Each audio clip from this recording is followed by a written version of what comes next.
Second chances are hard to come by in the criminal justice system, but last month, Darrell Jones got a big one. After spending more than 30 years behind bars, he's out of prison, at least for now. Just before Christmas, the Superior Court judge vacated his conviction for a murder Jones maintains he did not commit. His case was highlighted by the New England Center of Investigative Reporting, WBUR, which uncovered evidence that his conviction may have been the product of racial animus by at least one juror.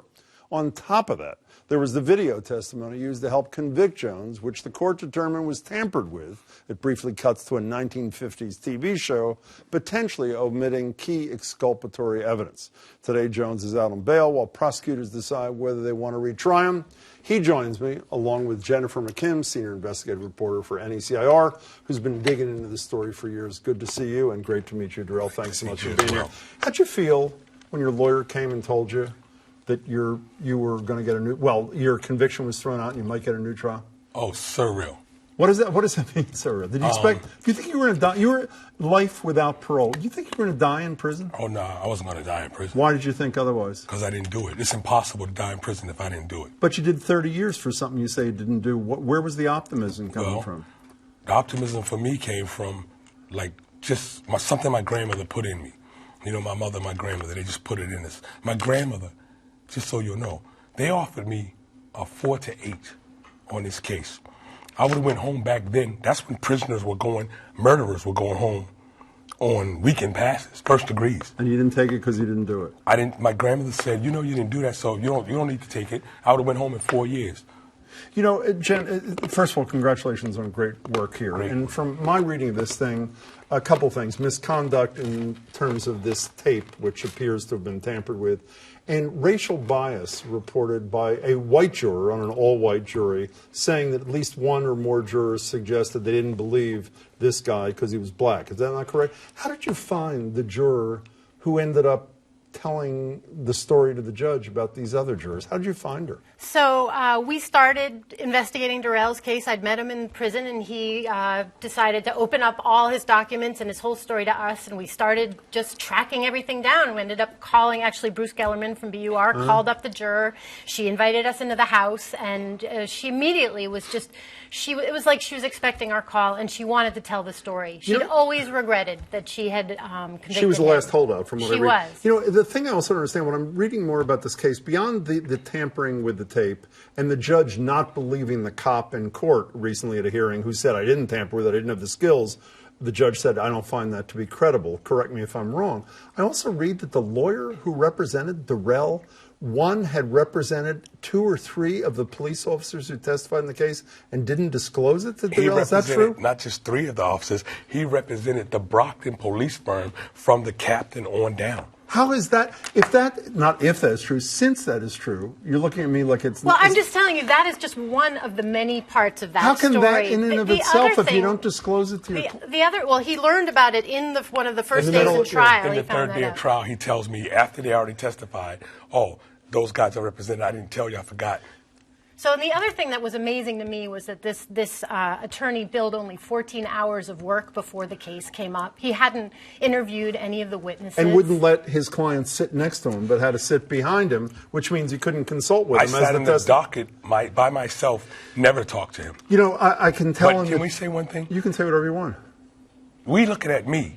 But look at the clients he represented before me, Jeffrey Jones. He was representing the police then. So there was a guy in Gardner named Jeffrey Jones, and a guy that wrote me that's in Shirley Medium Prison right now that he represented. My thing would be, go look at everybody he represented, because they were before me. So imagine how bad it was then. I think there may be somebody sitting here who may be doing just There's that. more work to do. Do you, you know, based on my knowing you now for 3 minutes, I know what the answer to this is, but I'm going to ask anyway. If there's a new trial, and the Plymouth County DA hasn't said whether they're proceeding with this or not, do you even entertain the possibility that you could be found guilty again? Does that worry you?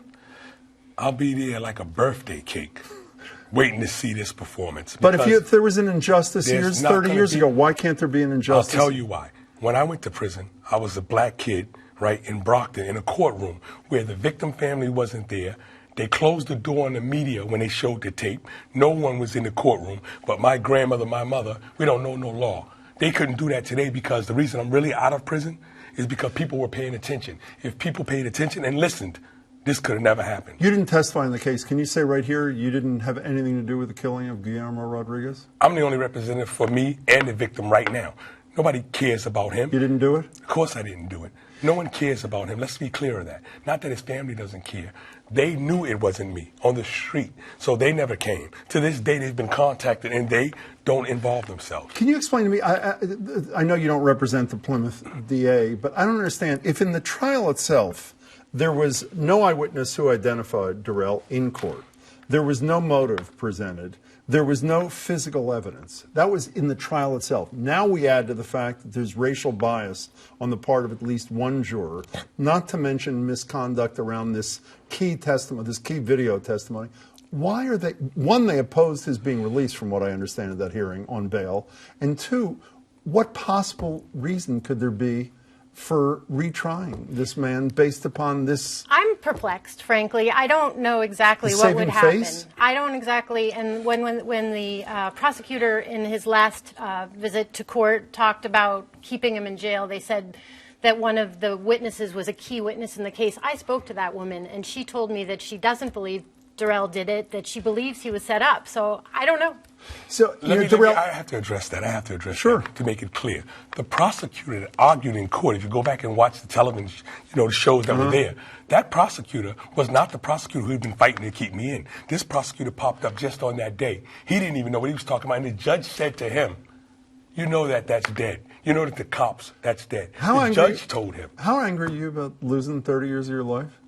Nah, because I'm angry, I can't do the work I got to do now. Which is to advocate for others similarly situated. I'm bothered, so I'll give you an example. I'll give the world a quick example. Sure. If someone broke in your house tonight while you were doing this interview and stole all your property and you went home, you'd be upset, right? So they broke into my life and took 32 years of my life. So I feel that, but I got something to do.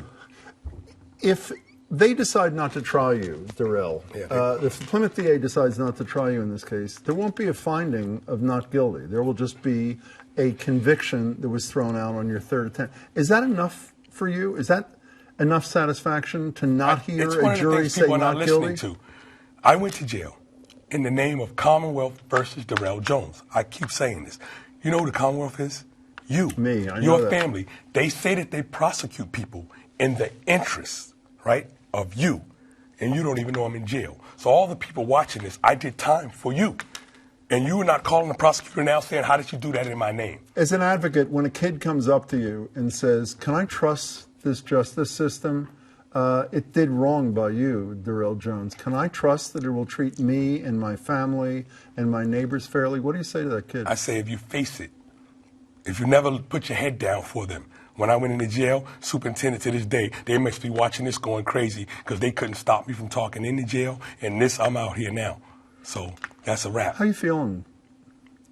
I'm feeling like there's an audience of people that watch this, that are in a maximum security prison that I left. I have a partner, Big D. These are my friends. My partner, M1. We built so many projects together. He's in Concord. These guys, the reason I'm naming them, you know what I mean? Mark Thomas, there's so many guys I can name. But the reason I'm particularly naming these people is because these people were instrumental in my life. Because they helped me get through prison. You don't do that on your own. And so with them watching, and I can advocate for all of us, yeah, I'm feeling good. And by the way, the commitment I made to you before we started this little interview is you're coming back soon, and we're going to talk about that advocacy, that larger advocacy that you're leading. So, that's exactly what he told me. I'll be back. Darrell, it's great to meet you. I wish you a lot of luck. May I get a second? You have Is it okay? 30 seconds. 30 seconds, I want to thank all the students. I want to thank Lynn Springer. I want to thank all the students that worked at BC and Northeastern, particularly Max, Alex, the other Alex, Eva, Cooper, Shaz, and Evelyn. And I want to say hello to Sean Ellis, Freddie Whiteshow, and Victor that out like me. I'm glad you asked for that time. Thanks a lot. See you soon, Darrell. Jen, congratulations on your great work. All right. Really appreciate it.